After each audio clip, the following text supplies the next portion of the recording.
What is good, people? Welcome back to the channel. Thank you so much for being here with us. We're going to talk football. It's been a crazy weekend, and seeing as it's a bank holiday, I thought we'd come and have a bit of a talking point about some of the things that's happening in the world of the Premier League and beyond. We're going to be talking about what people's thoughts are of some of the contenders for this Premier League. Is there only one contender for this Premier League? Is the question for today, because Manchester City are looking very, very good. Arsenal, Liverpool, Newcastle, United, Chelsea, Spurs, all going to get a mention. And of course, we're going to talk about some of the other clubs as well. To do that, got my boy Albert JTV with me. What are you saying, Albert? You good? It's good to see you, Dan. I've not seen you in the flesh for a while, so I forgot what you look like, actually, a human being. No, Has I'm been good, like man. that, bro, hasn't it? Yeah, it has. Yeah, no, I'm good, man. Channel, work, here, there, and everywhere, as you know. But yeah, the support's been amazing, man. So love to you, man. Love, man. Make sure you go follow Albert on Albert JTV as well, putting out loads of content on everything Arsenal. And of course, joining me as ever, regular panelist of the show, Joe. What you saying, bruv? All good, mate. Leeds United won at the weekend, so I went out Saturday night. It's been a long time. Celebration. Yeah, so I'm feeling good, mate, and it's just nice having I know we're 3 game weeks in, but it's just nice having wall-to-wall football again. You know what I mean? So I just love football. So yeah, it's good, man. Yeah, man, absolutely. Let's talk about this first. This is coming from a comment from Letty who says, yeah, sorry, but not sorry. It's City's title, Dan.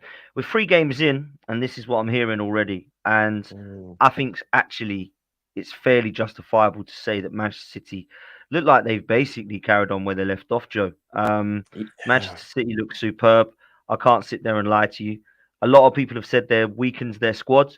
I heard that last time when they got rid of Zinchenko, Gabriel Jesus, and Sterling. They went and won a treble. They've lost Mahrez, they've lost Gundogan, they've lost Laporte. But for me, they've replaced them all already. They've got Kovacic in for Gundogan. Looks like they're getting Nunez in now, who's apparently gone on strike today. Yeah. Ornstein has said from Wolves, so he's obviously going to be wanting to get into the mix as well. They've brought Doku as well, who's somebody who can replace Mahrez. Man City are just becoming a bit of a Bayern Munich of the Premier League, it seems. They're just very, very hard to keep up with. And I wondered what your thoughts were. Now you've seen 3 games in, you've looked at everybody, you've looked at the league table, and you've looked individually at the performances. And I just wanted to get your opinion from someone who looks from the outside in now without the emotion, where your head's at, mate. Yeah, I hold a bit of a candle for Arsenal anyway. I really like them, but I don't know. It's already 3 games in. It's a bit disappointing anyway. But it looks like it's going to be City already, right? That's the disappointing thing. Potsy, I think Arteta just needs to sort out whatever's going on and just revert back to what worked last season. If it ain't broke, don't fix it. You know what I mean? You've improved the personnel. Just swap Xhaka out. Put Rice in. I mean, it just seems simple to me, but again, I'm not a football manager, man, and they see things totally differently, right? But yeah, City again. I mean, yesterday when it got back to 1-1, I genuinely was thinking, oh, Arsenal will be buzzing. Arsenal will be, because this is huge if they drop points, and then they don't panic. They don't panic, City, and Rodri came up clutch again. We were just speaking before, best player in his position by far. In the world, he's phenomenal, really, and yeah, he's got everything. And I think, to be honest, they probably made it harder work than it needed to be. And I think if Foden, because I know you didn't mention him in there, I know De Bruyne's gone, and it turns out I think Foden had a bit of gastroenteritis, so that's why he didn't play. But I think when he came on, and straight away he looked to be picking up the ball in decent areas. I know he got an assist for the goal; it was like miscontrol or whatever. But I think if he plays the full 90, they probably mock Sheffield United earlier. I just think as well, it's quite ominous that they've started well. And normally they don't start great, and then they really grow into it and then hit the business end of the season, right? But yeah, I think they've started really well, and it's ominous for the rest of the league, mate. You can't really be honest, Potsy. Arsenal can't be dropping points to Fulham, man. You just can't if you want to be in with a shot at the title. It's not like it was back in the day. You cannot give City any sort of gap or yards on you. Look at the gap you generated, and they still caught you. So early doors, but already, I mean, if you lose another couple, it's gone. It's gone already. Do you know what I mean? So it's like, it's mad. 3 games in, it's disappointing, but Yeah, maybe Liverpool might be the team. You just don't know. Long way to go yet. Long way to go. Yeah, there is, Albert. There's a long way to go. We know that, and as Gooners, we know it's already going to be a long season. But I look at Manchester City's next 4 games; it will put them on 7 games, and I believe they're going to be on 21 points. Their next 4 games are Fulham at home. Let's see if they drop points. If they go down to 10 men, West Haaland Ham will get a away. hat trick, bro. Both done. Well, there you go. Man City. That's for FPL, everyone. Put Haaland as your triple captain. Haaland. They got Haaland. Man City have got Fulham. Then they got West Ham away. Then they got Forest at home, and then they got Wolves away. That to me looks like they're going to get full points there, Albert. So they could be on 21 points. Now Arsenal have got Man United and Tottenham next in their 2 games, and a lot of the Gooners are sitting there going, are we happy about taking 6 points off of them? Now they're both at the Emirates, don't get me wrong, but it's going to be very difficult. I just wanted to ask you about Manchester City. You know, their next 4 games are looking like they're going to be wins, as far as I'm concerned. I wouldn't want to put my house on City to lose or drop points to any of those teams. Do you think this season is going to be more difficult than last for Arsenal and other teams around them, or do you think that City are just going to be City, and it's everyone else's job to try and allow to catch up with them as opposed to wait for City to fail? Yeah, I mean, the easy answer would be it's up to everybody else to try and somehow try and catch them or be better than them. You know, they've once hit the 6 Premier Leagues out of the last 7. And the thing is with City, I think the ominous thing is that I hear people talk about it being a bit of an overreaction, you know, but the way I look at it, I look at the last 3 seasons they won the Premier League, Dan. I think the season after Liverpool won it, they won the league by 12 points. The season after that, they won it by a point. And last season won it by 5 points. Now, the point I'm trying to make is their mentality monsters. It goes close, they get over the line. They can blow teams away and get over the line. I think yesterday was a classic example. Firstly, that was a fantastic game of football to watch. Firstly, particularly that second half, it was proper helter-skelter end-to-end, and you know, Sheffield United get back into the game. But this team, this City team, just find a way to win. Players leave, players come in, they find a way. Dan, I think that's their first 3 games they've won in the opening games of the season since Pep's first season, 16-17. 200 wins in 269 games. The first manager to ever do that in top flight history. That's a phenomenal record. Like, let's have it right. They spend a lot of money, but they recuperate a lot of money in as well, Man City. The money they got for Ferran Torres, the money they got for Sane, the money they got for Jesus Zinchenko. They spend money, but they do get it back in the books very, very well done. So that's another thing you've got to contend with. But can I ask you on that, Albert, as well, just quickly, because mate. I think it's a great point you make. What Manchester City have done, people just automatically say you bought it all, no one else could compete. I kind of disagree. Because what they've done is they haven't gone and spent other than 100 million on Jack Grealish and the money on Gvardiol and the release clause on Haaland now. They haven't been doing that year in, year out. They went and bought players that, let's be real, Arsenal, United and Chelsea could have quite easily got.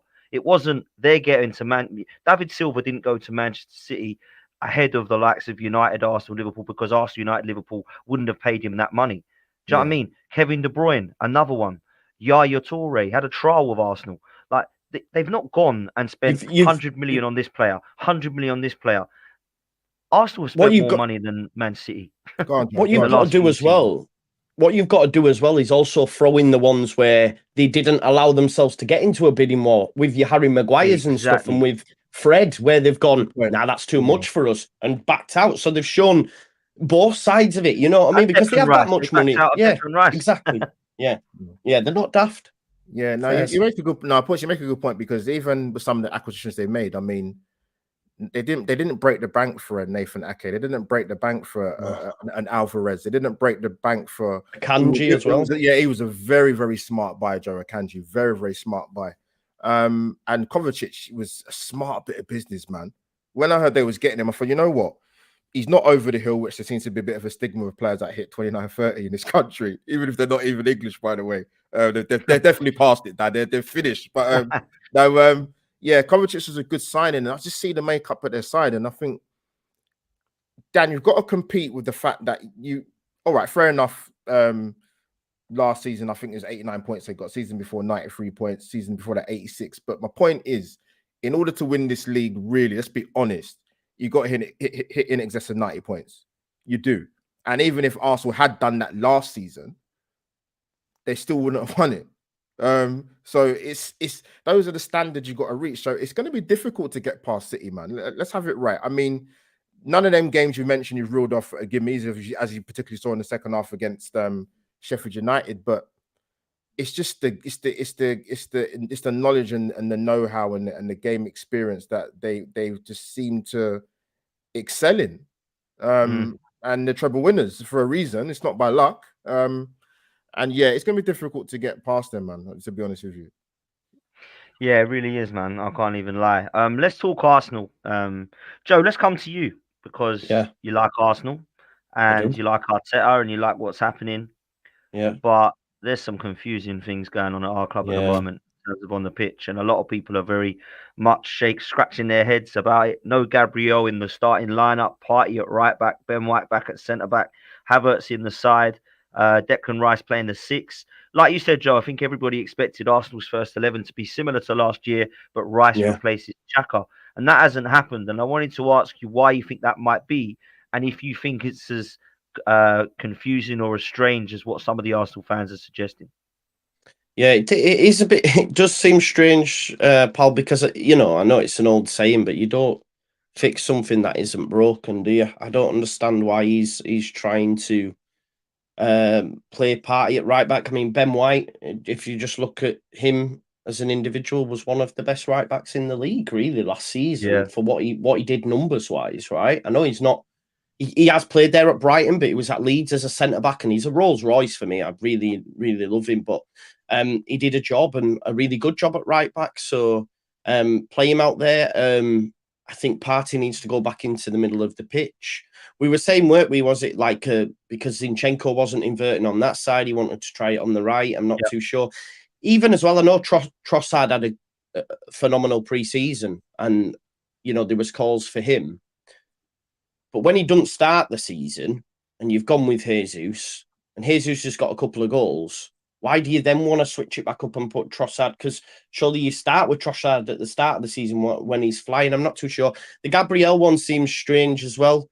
There's talk of this move to Saudi, but then the fact is he's in the squad and stuff and getting minutes. I'm not too sure if that's the case. You will be able to tell me more than that. But even Gabriel, I said before, I think he's a bit of a bozo at times. Actually had a quality season last season, if we're being totally honest. He can do mad things, but he had a good season. So it just seems too much.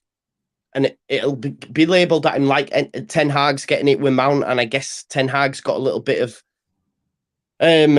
stay from execution because Mount's got injured. But it seems like I've bought Havertz. I have to prove that this works. And sometimes it takes a bigger man to go, do you know what? It's not going to work. I mean, you could easy, and I know it's easy because Rodri's the best player in his position. But look at Calvin Phillips at Man City. He can't get a look in. He can't get a game.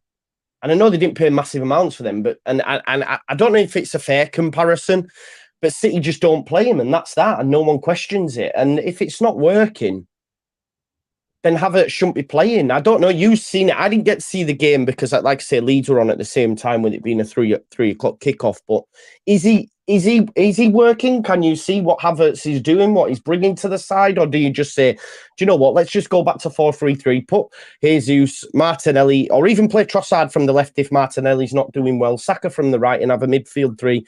Odegaard, who was phenomenal last season. Rice and Partey, and then surely it'll just look instantly better. I think anyway, and I'm not a manager, but if I go on, mate, sorry. That's what we all want to see now. We want to see it go back to what we believe was working. And Zinchenko and Jesus' injury and coming back from injury might allow that to happen. I'll be amazed if Zinchenko plays inverted and Partey plays inverted right back. I'll be amazed if he does that with both.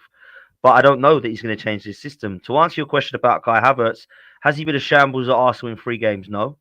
Has he set the world alight? Absolutely not. And a lot of the Arsenal fans are saying that he's been fantastic and that we're seeing exactly what he's been brought in for and that we can see what Arteta's trying to do with him. And I'm going to ask Albert in a minute that question, but I don't see it. I don't get what the obsession is with Kai Havertz at the moment. I didn't get what the obsession was for 3 years at Chelsea, and I don't see anything has changed since he's been wearing an Arsenal shirt. Now, I will get to the point and, in his defence, say that he has only had 2.5 free games. So I'm not going to start saying it's not working and get him out the side. But I never saw Havertz starting in this side ever. I always saw Havertz as a squad rotated player. I thought, like you, Joe, that we play the same 11 as last year Mm. and Declan Rice would come in for Xhaka. Now that Jesus is out, I believed that it would be Havertz or Eddie that played up there, or Trossard. And I believe that at left back, it would probably be Tomiyasu, which it was. And Tierney's now gone, so it has to be Kivior. Obviously, now Timber's injured. But we've seen so much, man. And I've got to say, before I bring Mo in, Albert, at the moment, this is what I see. Our best defender of last season on the bench. Our best right back of last season playing right centre back. Our best defensive midfielder of last season playing at right back. Forcing in a player that they've signed for £65 million, and Saka and Martinelli being ineffective because they've not got their partnerships behind them anymore. We had an unbelievable partnership in this side of Gabriel and Saliba, Ben White and Saka, Zinchenko and Martinelli, and then obviously Jesus, who fair play has been injured, in the mix with that. Odegaard, Saka, and Martinelli haven't really been great. They haven't been horrendous, but they haven't been great because I don't think this system is working for them. So I wanted to ask your opinion on this, Albert. Do you want to see Arteta revert back now that Zinchenko and Jesus are there? Or do you think that if he continues with it, it will just work? God, loaded question, man. Where do I start, man? You know what it is? It's quickly touching on Havertz quickly. When we signed him, and I'm speaking specifically about myself here, I'm not even bringing any other Arsenal fan into the conversation. I wasn't sure. I didn't see it coming. I was very surprised we got linked with him. I'm even surprised they even sanctioned the move, to be honest with you. And that's not a slant on him. It's just he came with a good reputation when he's in Germany before Chelsea got him. A lot of Arsenal fans did want him, actually, by the way, even before he went to Chelsea. But what we've seen in a Chelsea shirt and what I've seen in the Arsenal shirt in a limited time, I get why Arsenal fans would be a little bit concerned, mate. And I'm choosing my words very, very carefully because, and it's an interesting thing with the whole Thomas Partey playing at right back because, my thing is, we played Nottingham Forest away last season when we were technically still in the title race. Technically, by the way, did that system work when we played Forest away last season? And the short answer, we lost 1-0. No, it didn't work. It was terrible. So he's obviously had this in his thought process for quite a while, irrespective of whatever recruitment was going to come in. Has it worked? No, it hasn't. As Arsenal fans, are you prepared to give a bit more time? I can't speak for every other Arsenal fan, but for myself, you mentioned a good point, Dan, and it is a very, very key point. People can talk about tactics and it comes out of their backside, if I could say that, Dan, on your show. But you have to be honest as an Arsenal fan. I get it as coaches, not just Mikel Arteta, whether you're experienced or you're not, you have to show adaptability, but not at the detriment of the strengths of the side that make you a very, very good side in terms of the partnerships in the side and the chemistry that you built up. And we don't have that at the moment in these opening games because obviously you've got a great relationship with Ben White and Bukayo Saka, where Martin Odegaard pulls over to that right-hand side. You have the same thing with a little bit with when Kieran Tierney was there with Martinelli, and you had it with Zinchenko and obviously Martinelli as well. We don't have that. And then that's not even including the fact that Thomas Partey is playing at right back. So that's why you're not seeing a good transition of play. You're not seeing any fluidity. The build-up play is quite slow, and I'm not even factored in the fact of the way we concede goals down, which is not all on Mikel Arteta, by the way, because when you're conceding goals in 58 seconds, the game against Bournemouth last season, it could have happened against Palace and Leeds at home last season where we started games. And then I think for me, just to finish up, Dan, talking about Mikel Arteta very quickly, I mean, when I saw him say after the post-match that Arsenal are 10 times better than they were last season, I had to rewind that, listen to it back, because I thought it was a wind-up. And I can't believe he said that, because even when he comes out and says that, he doesn't help himself, particularly with the guys, the Arsenal fraternity of the fan base, where he can't do no wrong, if I'm being honest with you. And that's my issue slightly a little bit, in the sense that, listen, you can like the manager, you can love the manager, you can want him to do well. Of course, we want the manager to do well. If he does well, the club does well. But you're allowed to criticize and call him out and be plausible in your criticism without being called either toxic or you're being overreactionary. And that's the balance that Arsenal fans do not seem to have at any stage of the season. Listen, I think you've spoken a lot of facts there, but I've got to say, and I'm kind of with you. Big up, Mo. Welcome to the show, bruv. Thank you for joining us, mate. We're obviously talking about all things Arsenal for this section, and I wanted to bring you in, man. I haven't spoken to you about it. Mikel Arteta confusing a lot of Arsenal fans and football fans, it has to be said. What do you make of this new system? Gabriel on the bench, Havertz into the side, Partey at right back. Is it going to work for us long term? He ain't confusing me, mate. He ain't confusing me. I'm not confused at all. I'm not confused. I said that before the season. I said that the problem with Arsenal is that Arteta is a stubborn man. And he's going to try to shoehorn his guy, his signing that he fought so hard to bring in. And that change of the system, it will work. It might work. The problem is I don't think Kai Havertz is the right guy for it. Kai Havertz plays the role of Gundogan at Man City, and he doesn't have the ability to do that. He doesn't have the ability to crash the 18 when it's needed. He doesn't have the ability to drop deep and control the midfield next to Rice and Partey when it needed to be. And that's a big problem. He doesn't have the experience to do that. He's coming from a terrible 3 seasons at Chelsea. And for me, Arsenal, it was working, and just it's not working at the moment. If they're not as fluid as last year, I picked Arsenal to probably be closer to City than what they are now in terms of, like, I'm not talking about points. You're talking about how they look on the pitch. They're not comfortable. Some of the players are not comfortable. And I played football, and I'm not sure if you guys played football before. And I have this saying always, when the players are not buying into the system, their decision-making is questionable. And that's what I see. Saka, instead of crossing, tries to shoot. Saka is passing instead of trying to dribble. Martinelli is trying to dribble instead of trying to pass it. Even Odegaard sometimes. And for me, that's a player that is not comfortable with the system. He doesn't know where his teammate is. And yeah, they are professionals and everything, but they have been very comfortable last year. They're so fluid and sensational football for 29 games. And that's what made you 50 points in 19 games last year. Probably a record for Arsenal. It's not fluid at the moment. Yes, you won a game here and there. You drew with Fulham. But it's not fluid. And it's just, for me, forget Partey right back. That's not the whole point. The whole point is the players are not buying into it. And if that continues, I think you're going to slip. And when you slip, you're going to get into the storm of top 4 instead of being in the title race, which is what Arsenal fans need.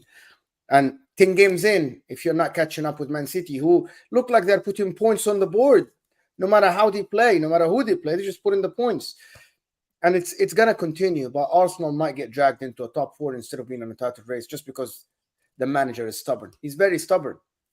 Mo, just to pick up on that, sorry, Dan, let me come in quickly. Go on, bro. I don't know what your thoughts are. Like the first half when I watched it, it was just all over the place, man. Like we had a lot of possession of the ball, but we didn't create a lot. And I actually said this to you after the game, Potsy. I thought if Fulham had picked their right passes at certain times on the breakaway, they could have easily bagged the second.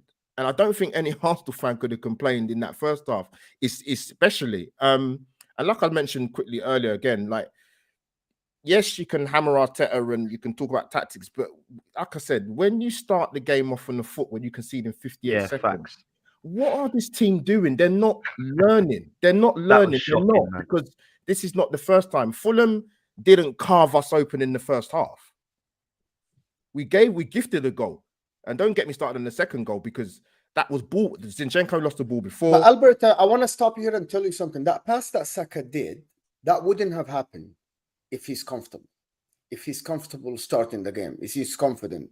And I see a lot of Arsenal fans are trying to shift the blame a little bit from Arteta to the players, but I keep the same energy for every team. I'm neutral. I don't support anybody. If 1 or 2 players are out of form or not performing to the levels that you're expecting, I'll put the blame to them. But if I have 5 to 7 players that are not performing to the level that I'm expecting from these players, I'm pointing to the managerial the whole staff. It's not only Arteta. It's everybody around Arteta. It's the people that work with them every day. Arteta doesn't work with every player every day. That's my point. My point is they're uncomfortable. Saka wouldn't make that pass. Odegaard wouldn't sky it. If he had a clear pass somewhere else, he wouldn't just sky it. It's that focus thing isn't there. Players aren't buying into this. They're questioning themselves.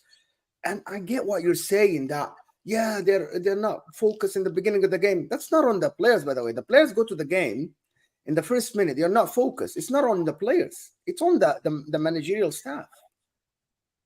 So do you attribute that to Aaron Ramsdale being in the wrong position and then being off balance for the first goal? Oh, everybody. You see, that everybody. When Saka passes that ball, he maybe thought that somebody should have been there. When someone is positioning the wrong way, it's that somebody should have been there. I played football and I know that when I'm not buying it, when I don't believe that this is going to work, I make the wrong decisions because I don't know where people are. This is how I believe it is. Like, just to be honest, you cannot point to all the players. All the players cannot be wrong. There has to be someone else is wrong. The one that is steering the ship. But I'm talking about, okay, for example, I look at the second goal that we conceded.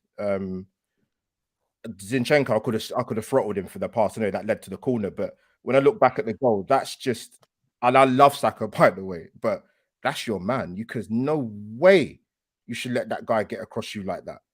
And that's not on you're picking on moments, and I don't look at this game, and I don't like them. I have to look at the moment. Sorry, man, I have to use those moments because we conceded on both goals. I get what you're saying, but do you think that Arsenal are fluid enough? Are you seeing the same Arsenal that played in that last year? No. I said that at the top. I said no. Yes, I know that. That's what. I believe everything you said is correct, but I think the lapse of concentration comes from somebody that doesn't believe, somebody that is not confident enough, somebody that doesn't want to do what has been told, somebody his head is somewhere else. This is what I think, to be honest. It's not only about moments. You can pick here and there moments. Like Man United won against Spurs, and we're gonna talk about it. Should they be happy? No, they shouldn't. We're gonna talk about Liverpool, and people said that why you're like picking on Liverpool, they won. Is that the Liverpool of Jurgen Klopp? Is that the same Liverpool of Jurgen Klopp? That's first 30 minutes against Newcastle United. You have 40% of ball position. You've been broken apart by a couple of passes. This is Arsenal. I thought you'd be very fluid in the beginning of the season. I thought the players would be focused. I saw everybody would be in the right place.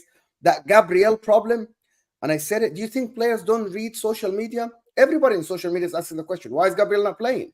You think the players don't know that the fans are asking why Gabriel is not playing? What about Saliba? Is he misses his partner next to him? Is that Kivior once, someone else the other time? Is it back three? That's the problem? I think he's all over the place, and the players are picking that energy. The players are picking the same energy from everybody around it. The fans are not happy with what's going on. Is Zinchenko gonna? Why didn't he start? Why didn't you do that? Why did he play party right back when everybody complained? You wanted him inverting? Just drop the guy. And it's all because of one player, and it's not his fault, by the way. It's not his fault. It's, by the way, people think that we're picking on Havertz being, I'm not a rival, but people think that we're picking on Havertz. We're not picking on him. We're picking on the manager who keeps choosing him and putting him in that place. It's not the guy. I think it's fair, Mo. I can't disagree with what you're saying. I think the manager does need to hold an L here. I think that although, and this is the thing, I said this in pre-season, and I said at the first two games, we don't look the same Arsenal. We look imbalanced. He's rotating too much. It's all over the place. I think we played a different left back in every single pre-season game. Yeah. We played completely. Gabriel played in every single pre-season game and in the Community Shield as a back four. First game of the season, I thought maybe it's because it's Forest. They're going with a low block. Then we go to Palace, and everyone's like, it's the same system again. I was like, I thought it would be because it's Palace away, hard place to go. I thought, but Fulham at home, Jesus and Zinchenko, we believe, are back. We'll go and revert back. We didn't. Now I'm questioning, thinking, are we going to continue this? Is this a system we see for 38 games, or is it one that we start to see? And we're only going to know that answer when we start to play United's at home, Tottenham at home. And when Zinchenko and Jesus are fit, surely we do not see Partey and Zinchenko both inverting either side. Surely that's even Pep doesn't do that. So, if he's trying to copy Pep, I don't think he'll be doing that. But I need to see better. I'm with Mo. We're not fluent. We're not as electric as before. And like Joe said right at the start, play your best team. It weren't broken. Why are we trying to fix it? Rice comes in for Chaka, and we continue. And I want to just finish on this, Albert. Do you think that we'll see that? Because against United and Spurs, I think we're going to have to, bro. Do I think we'll see what this going back to Going back to what we thought worked, yeah. With our manager Dan, the short answer to that is I have no idea. And that's the God's honest truth. I mean, for it quickly, Dan, like for example, and this is not picking on Kivior, by the way, but what did he do at left back on Saturday that Kieran Tierney couldn't have done? 100%, bro. But listen, he's on loan. I lost the Tierney battle, bruv. I lost the Tierney battle. All the Doomers told me he can't play inverted. I need to sell him. So. Once you know what, done before we move on from Arsenal, I want to just mention a couple of points quickly. Number one, the transfer window was shambles. Rice and Havertz together is a wrong decision. Xhaka contributed offensively, 7 goals, 7 assists, contributed defensively, and I said that many times. He's in the 18. The next minute, he's doing a last-ditch tackle inside Arsenal's 18 as well. He contributed in both aspects. And it looks like Rice is being molded to play a 6, not an 8. I thought he would be molded to play an 8. He's not. He's being molded to play a 6. This is what they see the long-term plan. Now, Havertz cannot play the 8, cannot play the box-to-box. The only player that I see might be able to play that is Smith Rowe, but he's not in the picture. He's not in the picture. Maybe Trossard. He's not in the picture in that position. So that's why the transfer market did not replace Xhaka. People want to pick on Xhaka, but last year, one of the main reasons Arsenal were where they were is that because Granit Xhaka was very good at that 8 position because the midfield completed each other. The second thing is that the left back position, if you're going to invert Thomas Partey, you have to play a left center back. And that's the only guy that can play there, in my opinion, is Gabriel. It has to be Saliba, Ben White, and Gabriel on the left. He's not a left back. He's just a left center back with Partey inverted next to Rice to provide the cover for Havertz, for Odegaard, and for the 3 up top. Do the same as Man City. He wants to copy Man City. Just copy it the right way. That's what I think. Do you know, just a thing as well, Dan, like obviously I've just had a look at the fixtures, 10 games into the season, right? You've got Man United, Tottenham, City, and Chelsea, and then some other teams that you should be winning. So by game week 10, it's going to be like, right, we're in this or not. Do you know what I mean? Like, because that is some tough games in there. City, Chelsea, Man United, and Tottenham. And Tottenham have started like a house on fire. So best believe if they were to beat you, man, then it's just going to get messy quick, isn't it? And it's football, man. Listen, we are talking in meltdown here. We've only dropped 2 points. But it's City though you're going up against, though. This is the thing. That was exactly what I was going to say. We're going up against. If we were going up against all the others, I don't think anyone would be moaning here. It's because we know what this City team are like, man. We know how brutal they are. And we saw yesterday, by the way, they battered Sheffield United, right? Let's have it right. They absolutely hammered them. But they didn't on paper. They beat them 2-1. And when it went 1-1, if it wasn't for a bit of comical, shambolic defending from Sheffield United, which I must say I was laughing at, it was that bad. All he's got to do is smash that into Rosette and defend the throw-in. They've obviously won it. But listen, we got to move, man, because we're talking on Arsenal for ages otherwise. Let's talk about Liverpool, Newcastle. Mo, let's start with you. Are either of these sides a threat to Man City, or do you see them both going for Champions League spots? No, both are going at the moment. Both are going for Champions League spot. However, Liverpool are one DM away that they're not going to get from actually being up there with Arsenal and Man City at the moment, in my opinion. Yesterday, I got like a lot of terrible comments because I did the show and I kind of didn't credit Liverpool. I said that Jurgen Klopp, I'll give him his flowers yesterday. He adjusted the system. He didn't go for it second half. Normally, you would see Jurgen Klopp throwing everything in that second half, being 1-0 down. It didn't matter if he's 10-man down or not. This is Liverpool. This is Jurgen Klopp. He knows one way, press. But the second half, stayed back, waited for the moments, and picked the right moments to actually go and attack Newcastle. Eddie Howe, very naive, thought he won the game before the actual game was done. He literally thought he won the game. However, Eddie Howe, he did a fantastic job in that first half, even before the red card. Newcastle had 60% ball position. They attacked the fullbacks every single minute, every time they attacked the right places. Liverpool, if Liverpool fans are happy with how they played in the first 30 minutes, this is what I'm going to count before the red card, you have to be questioning yourself. Liverpool Football Club are the only club in the last 5 years who went toe to toe with Man City in terms of like, even in the games, you used to split halves. One team has the position half, the other team has the position the other half. Liverpool Football Club under Jurgen Klopp should not be defending against Newcastle and being picked apart in the middle. This is what I'm picking. This is what I'm looking at. That first 30 minutes, Liverpool looked like, yes, they were dangerous on the counter, but they had 40% ball position. They tried to press and they couldn't do it. This is what I'm criticizing Liverpool for. If you're happy, if you want Liverpool to be held to the higher standard that they want, you shouldn't be happy with that first 30 minutes. You're happy with the result, you move on. But at the moment, Liverpool are not in control. Liverpool used to be in control. They aren't. In the game, they aren't in control. Joe, I agree with a lot of what Mo said there, other than one thing. I think Liverpool are more than a CDM away from title challenging, because I look at their centre back situation and it don't look pretty either. I said they're a centre back and a CDM away from title challenging, so I half agree with Mo. But they've got Van Dijk out now and Kouyate injured, and Gomez and Matip are the pairing. So I think they're a couple of signings away still. I disagree with Mo that they won't get a CDM. It might not be to the level that they want. It won't be a Caicedo or a Lavia, in my opinion. Maybe it'll be a Decore Palace, or probably go for somebody else, I imagine, if he's not available. But I do think they'll get somebody in. But Liverpool, I don't know. I don't see a title push for them still. And I haven't learned anything that I didn't know already from Liverpool yesterday, Joe. Yeah, I don't know. I think they should go get Calvin from City, to be honest. I think he'd be perfect for them, but we'll see. I don't think City would allow that. Maybe not. I'm not sure. But yeah, defensively, they have issues. They brought on a young lad yesterday as well, didn't they? I think he made his debut. Never heard of him. I never heard of him before. No, neither have I. That's what I mean. So what's his name?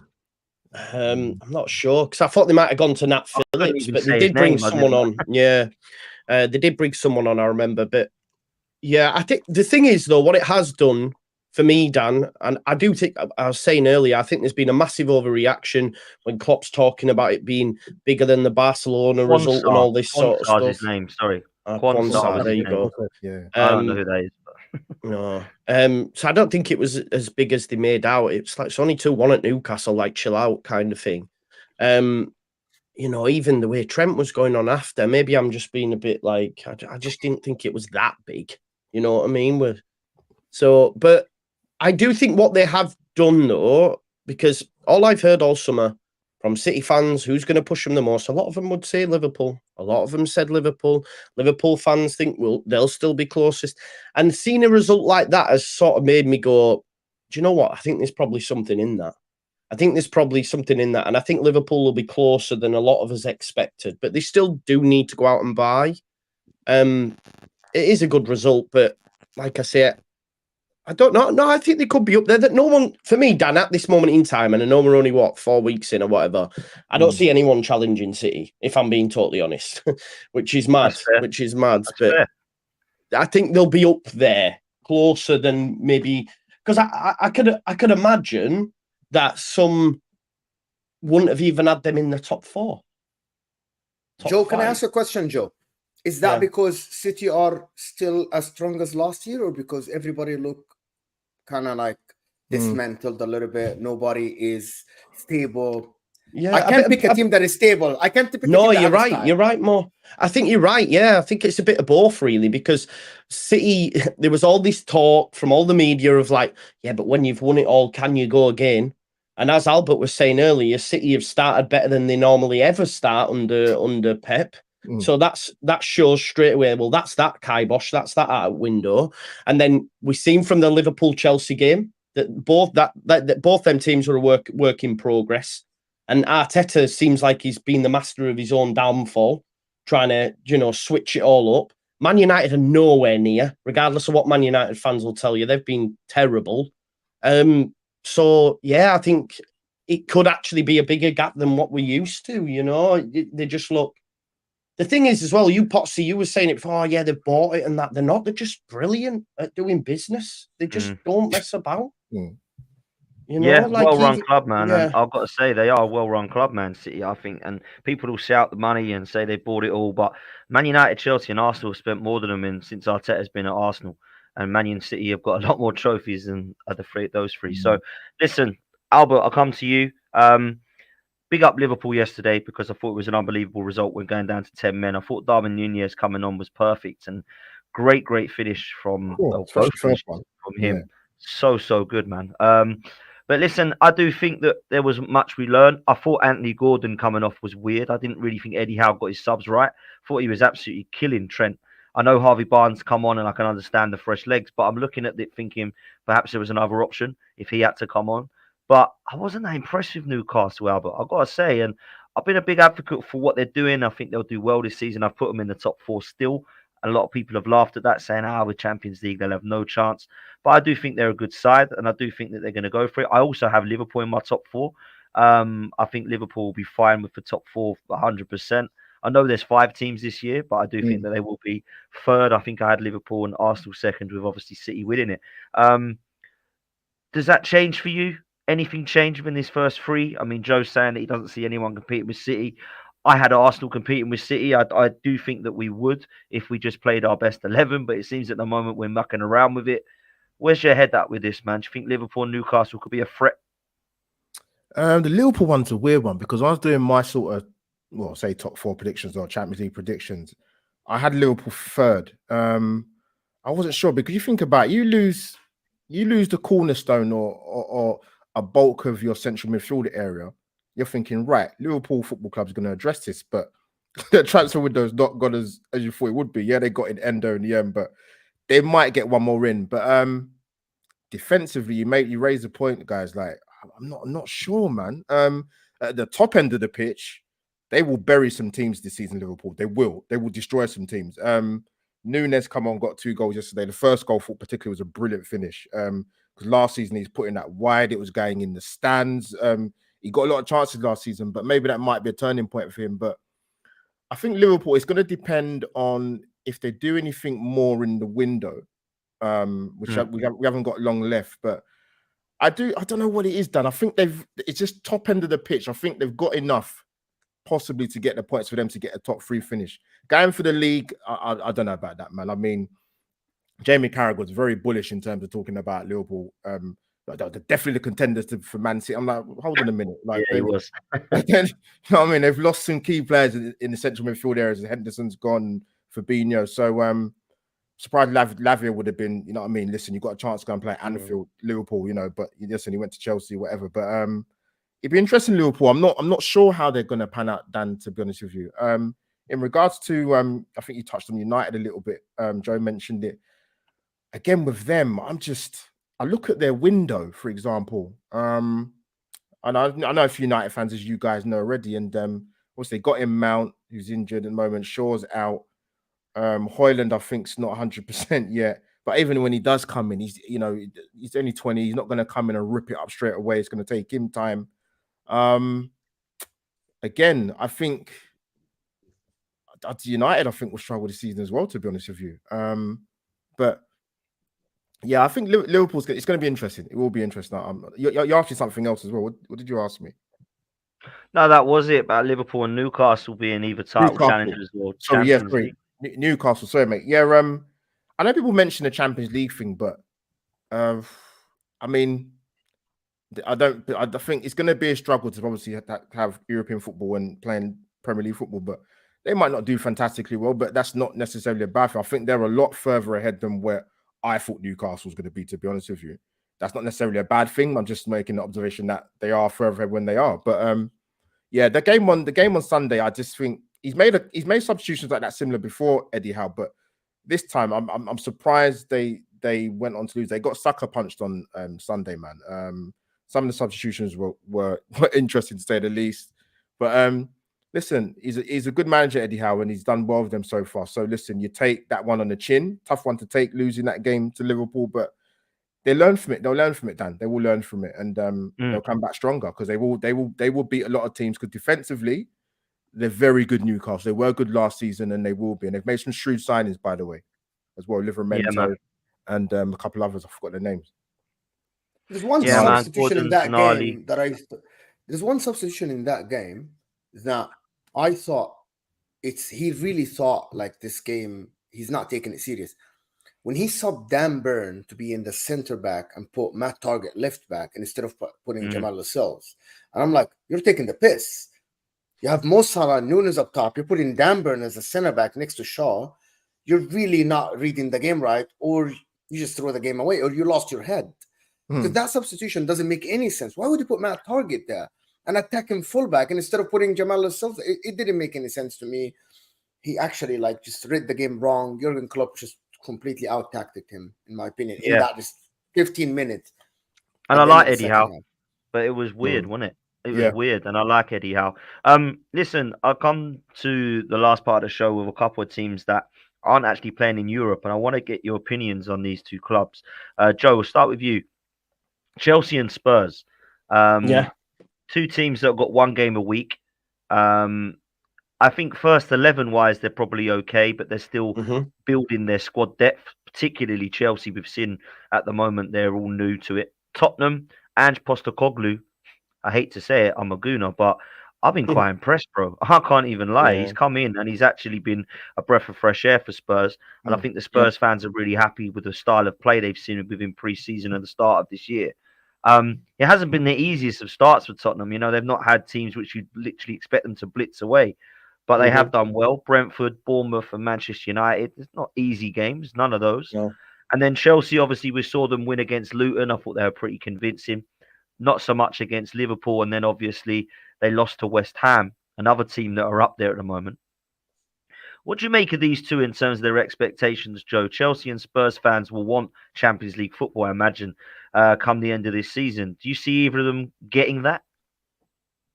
It's 5 teams, isn't there? So potentially one of them, yeah. It's look, as a new, well, I just dislike Chelsea, but you can't spend that much money and not be in there. My man dislikes everyone, bro. Just no, Man United. No, dislikes everyone.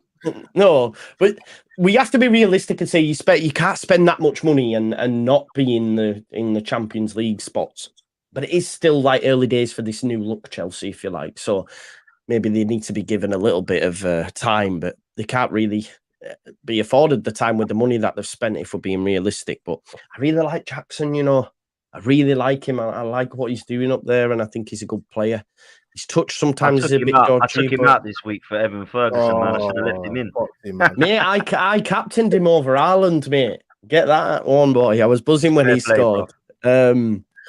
And Sterling, more tell you, man, first week on Never a Foul. You were there, Dan. I said about Sterling and someone griefing me in the chat, and he's been phenomenal this season. So I think more of the same from him. But yeah, I'm not sure on that Disassi. You can look at his goal in the first and be like, oh, yeah, it looks decent. He's a big lad. For a big lad, he gets bodied.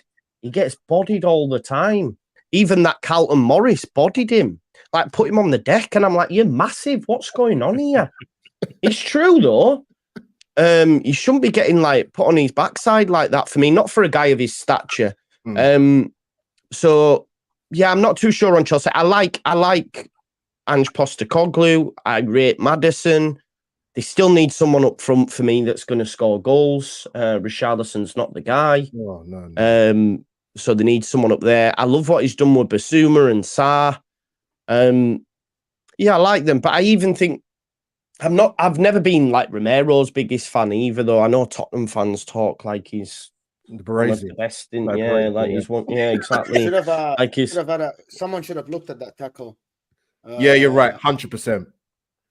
So that tackle, if you play football, you know that tackle is an ACL tackle. He could have really destroyed the knee of the guy because his left foot followed to actually trap the guy's foot. If you play football, you know that tackle is a knee-breaking tackle. That's a nasty tackle from a nasty player. I like Romero, but he is horrible, though, isn't he? He is horrible. Like this one in particular could have had this guy out for a whole season because he had his knee under his foot and he swung with his left foot to trap the leg when the guy is on the floor. This is nasty. Like, I don't like that. It's just, you don't do that to another player. You don't do that. It's just, that really hurt because I know that this could have been really terrible. And it wasn't even called as a foul. It wasn't. It wasn't, no. Mad. Well, mate, let's be honest, they're just the refereeing at the minute, especially with what's his face. Unreal. What about him coming out and saying that he didn't want to get his mate in bother and that? That's insane. That is Mike Dean for you. That is Mike Dean for you. And that was the That's just Cucurella cheating, hairport. though, isn't it, bro? Yeah, That's cheating. That's like, I realised he messed up, but he's my mate, so I didn't want to tell him. How he's got that gig still on Sky Sports is beyond me, man. Yeah, it's mental, isn't it? But it's not that, charisma. The guy has charisma, right? bro. Yeah. He does have Mike when he celebrated that Mike Dean Spurs has one. charisma, bro. Oh, that guy. Mike Dean brings views. No, Listen, we've got Mike Riley, who's the guy who's now been the head of it for God knows how long. I've never forgiven him from Rooney's dive over Campbell in 2005. 100%. Then we've got Mike Dean now sitting there with Sky Sports on Soccer Saturday. Dermot Gallagher, who people want to go to. Peter, what's his name? The one at TNT or BT. Peter Walton. They're all a shambles. And now they're sitting in studio decks with people like pundits. What is going on, man? It's a sham. But anyway, they'll be earning decent money doing that as well, getting them Sky gigs. Of course they will, man. Of course they will. And they don't care because they get less. It's actually an easier job for them. They're going to get less stick. Honestly, and let's be honest, half at time, Dan, they go, he got the decision right. They never say he got it wrong.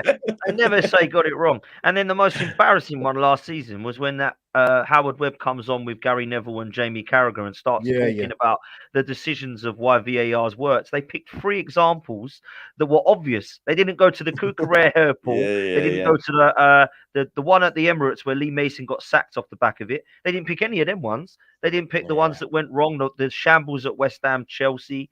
All of them were, look how fantastic this system is and look how great our officials are that always get it right. It's not corrupt. Listen to this. I'll play the microphone while it's they've edited all that to put it on there, man. This is a joke, man. Like, these people think we're stupid.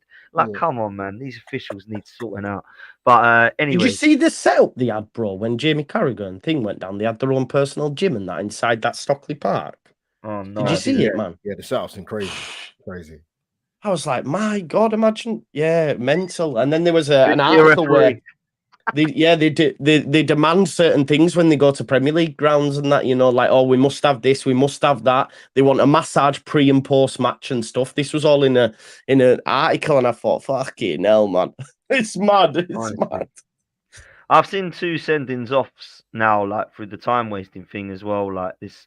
All of these decisions, I mean, yellow cards and the red cards, since VAR new rules have got involved, I've seen more controversy than I've ever seen in my life, man. It's just an embarrassment, isn't it? But there we go. It might be nice now, Joe. Championship don't have all that rubbish anymore, VAR. So, well, you say that, mate. We can. are not in Championship. No, you say that though. We conceded an handball goal other week, so we were all going, if we had VAR, it wouldn't have stood. It depends, mate. You know what I mean? Yeah, man. It does. Listen, before we come to the last close, I want to ask Mo, Chelsea, Spurs, any of these teams. Well, what do you think about this, Mo? Because I know last time we'd spoken about Chelsea, you was like, they're going to go big. And to be fair, they have.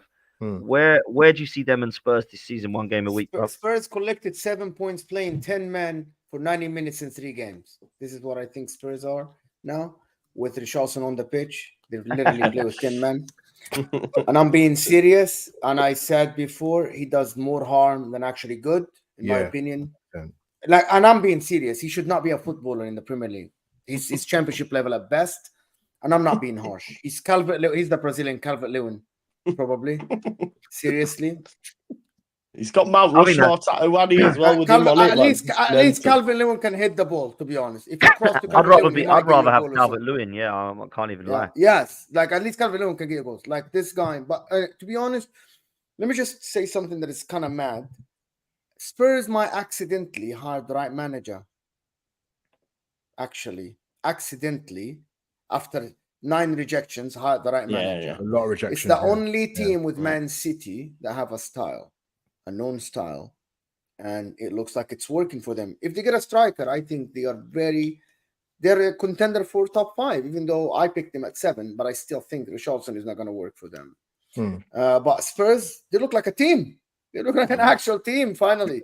Since 2019, they haven't looked like a team, and they look like a football team. Maddison, for me, he's one of the best players. I have this argument with a lot of people about him and Odegaard, and I picked him, and I got a lot of hate. because of it. I prefer Madison over Odegaard, but I think Madison is a difference maker. He's They quality, did him man. dirty by selling Kane. To be honest, this guy was robbed from 20 assists this year. If you had Harry Kane on the pitch, to be honest, at least. For Chelsea, listen, I didn't say it on this show, but let me say it again. It's incompetence at its best when you spend £1 billion and your go-to striker after Jackson is at 20 years old that only has 20 games in League One. That's the definition of incompetence, right? Running a club. I'm sorry, but Chelsea have a good team. You're happy to see Sterling go back. It's happy to see the kid playing again and playing good football, and they have a style as well. They have a style, to be honest. And looks like Pochettino is doing good work. However, people are not happy because he's shoehorning Thiago Silva in the team, because Thiago Silva does not play in a back four. So that's why he's playing back three, because Colwell can play back four. Disasi cannot be trusted. So that back three thing, you do not play against Luton Town back three at home. I'm sorry, this is not needed. They won the game, but it's not needed. But that's my point. Their center back is going to be sorted when Badiashile is back, in my opinion. Malagusto look okay. And Jackson, for me, I love Jackson. Forget all the misses he does. The connection with the left foot and the right foot shows me that this guy's a player. He's a football player. Every time he strikes the ball, it's with conviction. It's in frame. He knows what he's doing. He's going to bang in the Premier League. He's going to be great, in my opinion. Jackson is going to be the guy for them. Yeah. I just want to say as well, when you were talking about Madison, Arsenal, and that. Shout out Laura Woods, by the way, who took some unnecessary stick off precious Spurs fans because she said to Madison, she basically all she said was, "Why did you go to Spurs?" And the way they were it were mental. I couldn't believe it. I actually had debates with Spurs fans over it. I'm with her. Yeah, I'm 100% with her. Are you serious? Okay, so you're Madison. You're 25 years old, 26 years old. You go to Spurs. You kind of knew that they're going to sell Harry Kane, which is the talisman, the guy that's going to get you probably the Champions League football. It's either he has massive trust in Postecoglou, which is I doubt he knew his name a week before he signed for Spurs. But to be honest, I would pick Madison to go to a different team. He would have suited Arsenal on that left 8 next to Odegaard because people are underestimating his defense. He does work hard. He doesn't need to now because Bissouma's behind him and Sarr behind him. But he has really good. He covers a lot of distance. Wanted him, man. I wanted he would Madison. Have bowled at Man City. Wow, the creativity from this guy. I love the guy. Who's getting Tony, Dan? You've got a goal out for Ivan Toney, surely January. It's got to be us, man, but I doubt it. I just don't think Arteta would want him. Really? I don't know. I might be wrong. I don't think he doesn't believe he's good enough. I think he's top quality, but I don't know with all this off the field stuff that Arteta that's his sort of thing. I would love him. He'd be my number one pick. I know he doesn't come. You don't want him to go to Spurs, man. What if he goes to Spurs? Goals. Well, I think it's United that will probably want him over Tottenham. Short. I mean, United, Chelsea, even Arsenal. Would Spurs get in ahead of them? I don't think it will be City or Liverpool, but other than that, I think most of the Premier League sides will go for him. Listen, he only fits Chelsea though.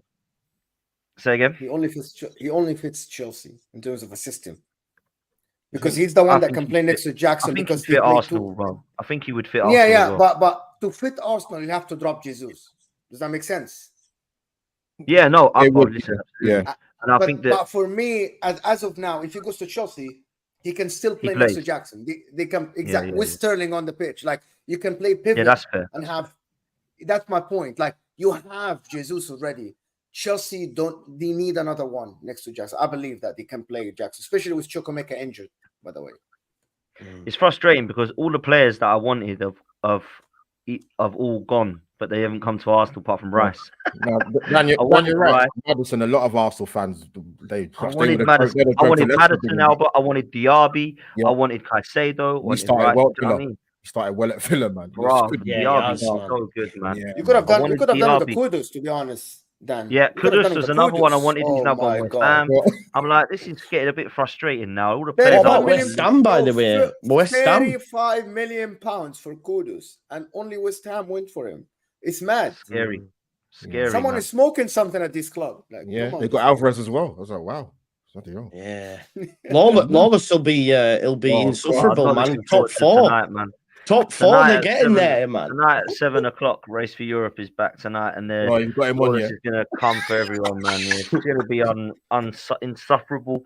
He's telling me that West Ham are the closest to City at the moment on form. Oh, he did. Is that what he said, Jeff? Yeah, Oh, my Lawless God. is telling me that. He's also telling me I've underestimated West Ham by predicting that they'll get top half this season. I've underestimated them. They are definitely higher than that. Why can't we finish above Villa and Brighton? I said, of course you can, but I've predicted you to finish 10th. Oh, you're in the mud. You'll be in the mud by the end of the season when we win a trophy and come 7th. The guy is chatting. So yeah, tonight, people, 7 p.m. Make sure you're there because he's going to come cooking for everybody. Apparently, Pete's going to get a cooking session because obviously Newcastle. Yeah, everyone's coming for him as well. So 7 p.m. tonight will be fun. People, bro. Trust me. We're European champions in the stadium. Did you see that shit? Honestly, West Ham, Dan Lawless is insufferable, bro. Absolutely insufferable today. I'm coming for everyone. I don't know why he's coming for everyone. No, I don't know. I don't know. They are European champions. When I heard it in the stadium, I'm like, what is going on here? We are European champions. Yeah, they beat Brighton, who, to be fair, big up Brighton and big up West Ham for the performance. And his watch along was like they just won the Champions League, man. The way they were going. 14% position, bro. 14% position. 14. There we go. Is that what it was? 14%. I checked it. Yeah, it was 86-14. I think minute 70 or something like this. And I'm like, what is going on? Anyway, they have a brilliant front line, bro. They have brilliant front line. Bro, I saw him when they sold Rice. I saw how he was behaving about West Ham transfer policy. He was fuming. He was absolutely spewing blood. And I told him to keep his powder dry because it might not be so bad. Now he's trying to tell me they're in a title race, and all of a sudden I'm the one who's in the mud. When I told him to keep his powder dry because it might be all right. This guy, honestly, man. Oh well, West Ham at the moment, like Arsenal were going mad when they were top 3 games in. Why can't I? Oh, Lawless, man. This guy is unbelievable, man. Bless him. Listen, people, do us a favor. Make sure you go and subscribe to Albert JTV. Albert, what you got coming up, my friend? Here, there, and everything, my friend. I will put it out on the socials. A few more life stories, episodes coming up, weekly surgery, and seeing your beautiful face, obviously, at more Arsenal games, mate. Absolutely, man. Make sure you go follow Albert JTV and get his subscribers up. So you go and follow his content. Joe, what you got coming up, brother? How can people follow you? Yeah, it's just transfer stuff at the minute, mate. Just your football show, nearly at 25k, which is amazing. So if you could subscribe, that would be greatly appreciated. And we play Salford City, Man United Light tomorrow in the Carabao Cup. So we'll give Gary Neville and his boys a pasting. So watch that tomorrow as well. Absolutely, man. I've got to say, I did say I was going to touch on it, Joe, but you were saying Leeds are back, bro. Leeds are back. And I'm a big fan of Ipswich because it's not too far from me. And a few of my mates support them. And I checked with my old man at the Emirates today. How Ipswich doing? They still top of the championship. 4-3 with you boys. I mean, what a game, bro. What a game. Fantastic, mate. We signed Joel Pirot. Leeds United don't make sensible signings normally. And this guy's scored 42 goals in the last 2 seasons in the championship. Comes on, scores on his debut. Nonto back in the squad, scores. Sinistera back in the squad, scores. And our record signing Rutter actually looked decent for doing it, and he scored as well. So this is a team Ipswich, like I know on paper Ipswich, but they were unbeaten in 21, 3 from 3 this season. Hadn't lost at home since February, and we went and put 4 past them. So I think now the tide's turning. We're bringing in players from like Genk, Bayer Leverkusen, Amiri, who played under Nagelsmann, Jed Spence on loan. So we're building a very strong squad for the So we'll get hopefully anyway. Yeah, exactly. We're gonna dick it. We're gonna dick it, man. Unbeaten. Well, we've already lost, but from now. Unbeaten from now. Listen, I want you to start, I want these to go back up, man. So I hope you do it, man. Mo, likewise, man. How can people follow you? What you got coming up? Just Never a Foul daily, twice daily. You'll find us on Never a Foul in the afternoon and in the evening debate show. You'll enjoy it. It's a lot of banter and it's good. let's Really football good. talk. There we go, man. Make sure you go follow Mo. Make sure you subscribe to us as well. We're creeping up towards 12k people. Yes. So make sure you do that, like and subscribe to this channel. Make sure you're there tonight at 7 p.m. Trust me, man. You don't want to miss this one. This one's going to be lit tonight. I'm saying that like I should be more excited by saying it, but it's going to be unbearable for a few of us listening to a few people. So please make sure you come and watch it at 7 p.m. And to see us out, if you do like a bet, yet again, more money this weekend from Bread and Honey Bets. I can't big it up enough. Please make sure you do get involved. Check the link in the description for the Patreon or just follow this link. Take it easy, people. Yes, people, listen up. Do you want an easy way to make money? Check out Bread and Honey Bets now. With an incredible win ratio, do not miss this chance. This is highly recommended by myself after a very successful win ratio. With betting tips from professionals on your favourite sports such as boxing, MMA, Formula One and football. Check it out for yourself for only £10 a month with guaranteed return on investment. Check out Bread and Honey Bets now on the Patreon or follow the link in the description. Check it out, people.